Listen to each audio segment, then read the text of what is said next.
slide, there are pictures of me and my family. Me and my brother, some fun ones down there.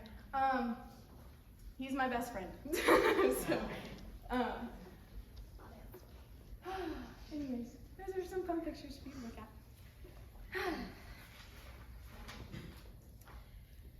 So, today I will be talking about my testimony over the past few weeks, months. A lot of stuff has happened. For years, I kind of felt like I only talked to God when I was mad at him. When I would ask why me in a lot of situations instead of praising him for what he had done and like the blessings he had given me, I would find myself only talking to him when I was angry. A lot more people do that than you think. I felt like I would get into a habit of that, and it was very hard to break, but I can say now that I have broken that habit, and it is very freeing. I've also had a lot of struggles with loneliness lately. In the last couple of years, I allowed myself to spend a lot of time with one particular person, and I had to watch that person walk out of my life. That will make you feel more lonely than ever. And all the time that you spend with that one person becomes time that you spend with yourself, and you feel alone all the time, just alone.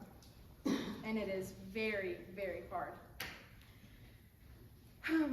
I could be with friends, with my family, in big groups of people, and I will just still feel lonely.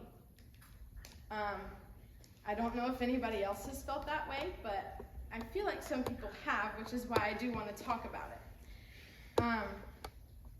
Even after praying about it and having all the joy and love that I have now, that I will talk about here in a minute, I still feel lonely sometimes, but alone time is really good, especially when you learn to spend it with God and reading and praying, listening to worship music. It makes everything in life so much easier. So, by definition, loneliness is sadness because one has no friends or company. It's the feeling of isolation. Can I ask you to raise your hand if you have ever felt that?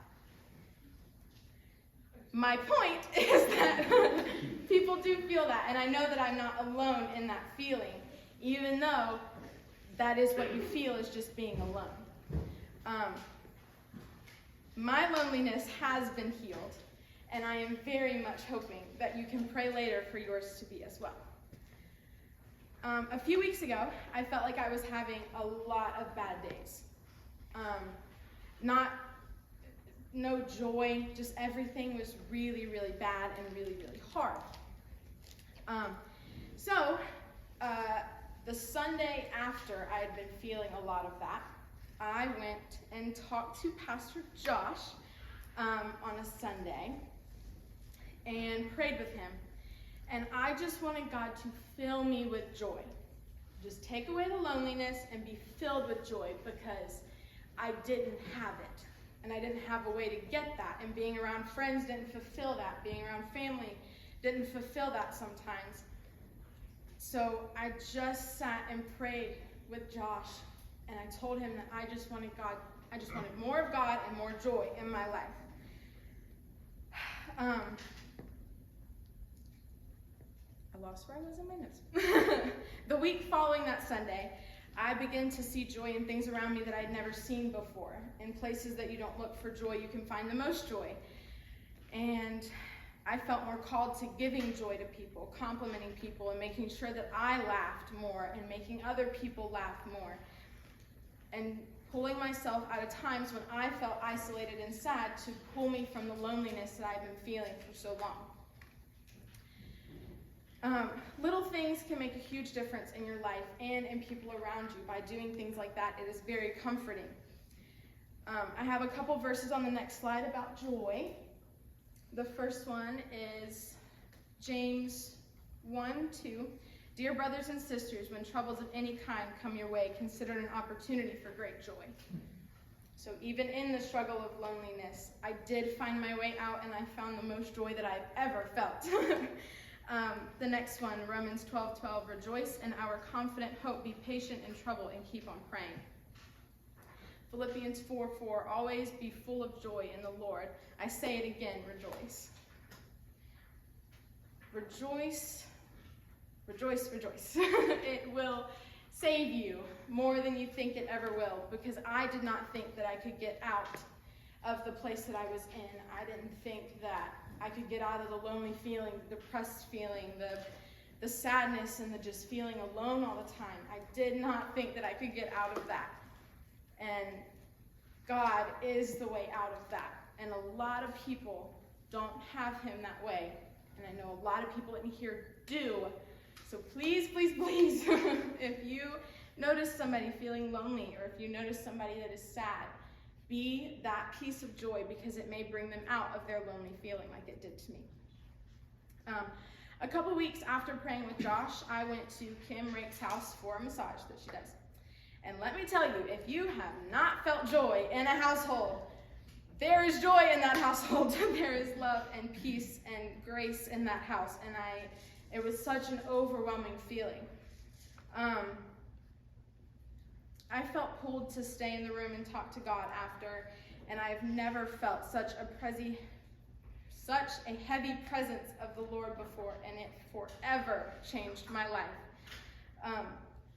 I got to talk to God and be filled with joy as I prayed over it again, that I just wanted more of him and more of him. And if you don't have the words to say in a prayer, if you just ask God for more of him, he will fulfill that. Trust me, he will. It's life-changing. I wanted more of his word shown to me, more peace, more comfort, and just more of God. You can never have too much of God, ever. I am rushing through this. I did not think that this was going to go this fast.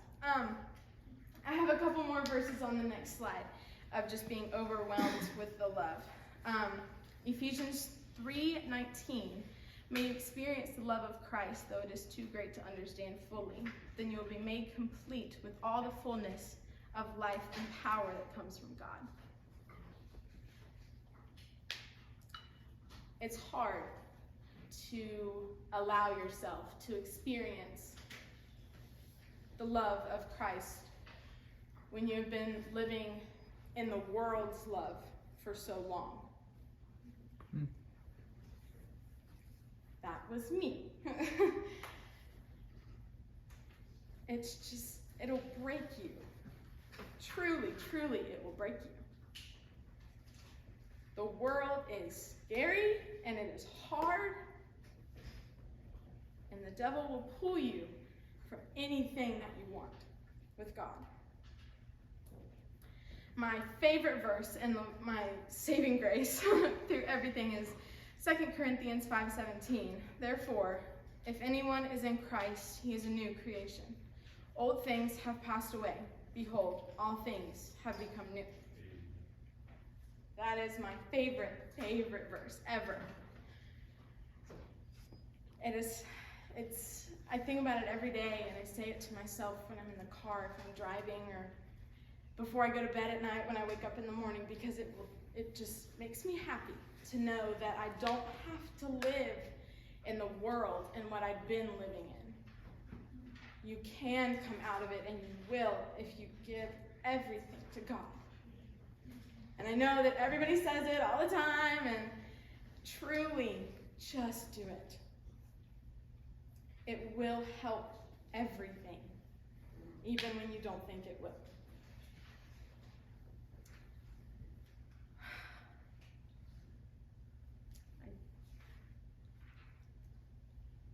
Kind of gone through all my notes. That was very short.